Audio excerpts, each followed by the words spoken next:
ഇപ്രാവശ്യം ഞാനും സച്ചും കൂടെ വ്യാഴാഴ്ച ചന്തയിൽ വന്നേക്കുവാണ്. എനിക്കിവിടെ പലചരക്ക് കടയിൽ ജോലി കിട്ടി എന്ന് നിങ്ങൾ തെറ്റിദ്ധരിക്കരുത്. വീട്ടിൽ നിന്ന് എന്തൊക്കെ വേണമെന്ന് മറക്കാതെ ഞാൻ കുറിച്ചുകൊണ്ട് വന്നിട്ടുണ്ടായിരുന്നു. എല്ലാം കൂടെ ഒറ്റ കുടക്കീഴിൽ കിട്ടുന്നതുകൊണ്ട് കാണുമ്പോഴേക്കും കണ്ണു മഞ്ഞളിക്കും. പിന്നെ എന്താ വാങ്ങണ്ടേ ഏതാ വാങ്ങണ്ടേന്നൊന്നും ഒരു നിശ്ചയം ഉണ്ടാവില്ല കേട്ടോ. അപ്പോൾ ആ ഒരു കൺഫ്യൂഷനെ മാറ്റാൻ വേണ്ടിയിട്ടാണ് വീട്ടിൽ നിന്ന് കുറിച്ചുകൊണ്ട് വന്നത്. കഴിഞ്ഞ പ്രാവശ്യം നമ്മൾ ചന്തയിൽ വന്നപ്പോൾ പച്ചക്കറികളും ഫ്രൂട്ട്സും ഫിഷൊക്കെ കിട്ടുന്ന സ്ഥലത്താണ് വന്നത്.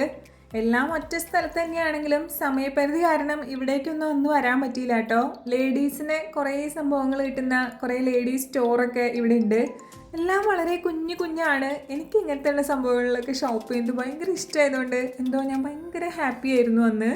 ഞാൻ ഒരു നൈറ്റ് ഡ്രസ്സൊക്കെ വാങ്ങിച്ചായിരുന്നു കേട്ടോ. പിന്നെ അവിടെ നിന്ന് ഞാൻ മുളകിൻ്റെ തൈയും തക്കാളിയുടെ തൈയും ഒക്കെ വാങ്ങിക്കൊണ്ട് വന്നിട്ടുണ്ട് കേട്ടോ. ഇനി നമ്മുടെ കുരങ്ങൻ്റെ കണ്ണ് വെട്ടിച്ച് എങ്ങനെങ്കിലൊക്കെ ഒന്ന് വളർത്തിയെടുക്കണം. ഇങ്ങോട്ട് പോരുന്ന വഴിയിൽ ഞാനൊരു വീട് കണ്ടു. ഒരു ദുരൂഹത നിറഞ്ഞ പോലത്തെ വീടല്ലേ. അതിൻ്റെ ഇടയിൽ ഒരു പച്ചപ്പൊക്കെ ഉള്ളത് വെറൈറ്റി ആയിട്ടുണ്ട്. അപ്പോൾ പുതിയ ബംഗാൾ കാഴ്ചകളൊക്കെ ആയിട്ട് അടുത്ത വീഡിയോയിൽ കാണാം കേട്ടോ.